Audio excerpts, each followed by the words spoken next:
This photograph shows cattle being herded down West High Street to Sherlock's Lairages. The cattle would have come from the Cross Lane railway sidings, ready to be slaughtered in the abattoir there. If you look in the photograph, it's Thompson's Butchers on the corner. Now above this there was a spiritualist church in the 50s, which caused a lot of controversy. There was a big court case at the time. The chap who was holding seances up there was called Norman England, basically just duping people. He claimed that he had the seventh sight, etc. He was just a con man, but it led to a big court case and he was thrown out of Salford. Again, as you can see, there's nothing to commemorate this site. It's just the rows of terraced houses again, new terraced houses, I should reiterate. It's just rather blank looking, isn't it, really, when you can see all the fabulous shops and what's been in the past. This photograph shows you Jones's shop and Haddle's meat shop. This is at the corner of Liverpool Street and Cross Lane. Jones's was famous as being both a chemist and a photographic shop. John ran the chemist shop and his son Peter on the photographic side. Very popular with local photographers, and many amateur competitions were held there. The shop closed in the late 1970s and moved to Langworthy Road. Now next door, as you can see, is Haddle's Pie Shop. He was famous for bacon and a delicacy called Savile's Pies. I think that was a Salford thing. I've never heard of it anywhere else.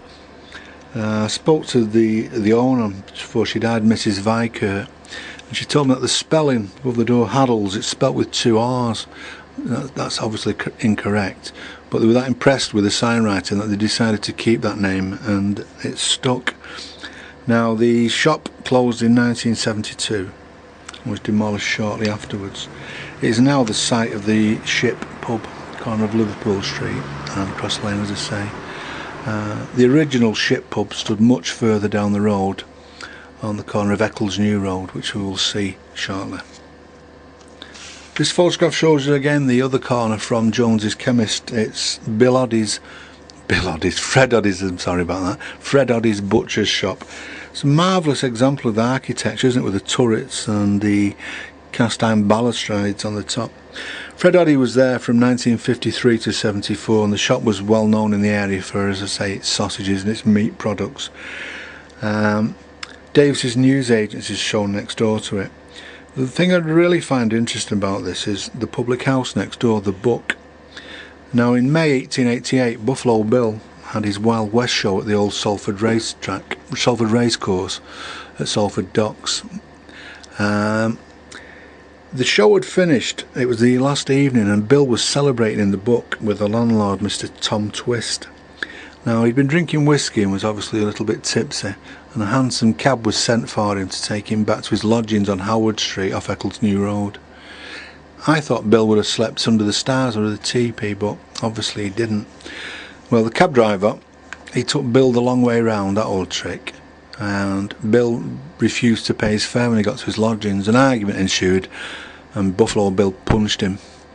Now this caused a bit of an embarrassment to Salford Council, as Bill was sailing home the next day and the chap wanted to press charges. So a court case was hastily held and Bill was fined £3 in his absence. The landlord, Tom Twist, paid the fine for him. Thing being that the council were due to rename Broadway Buffalo Bill Way in Bill's honour for the good work he'd done for the children of Salford. So instead it is now just Broadway, and if Bill hadn't got drunk we could have called it Buffalo Bill Way. The site now, as you can see, it is the site of the Salford Spiritualist Church, which I believe is closed. It's quite an empty, desolate site when you think what was stood in its site.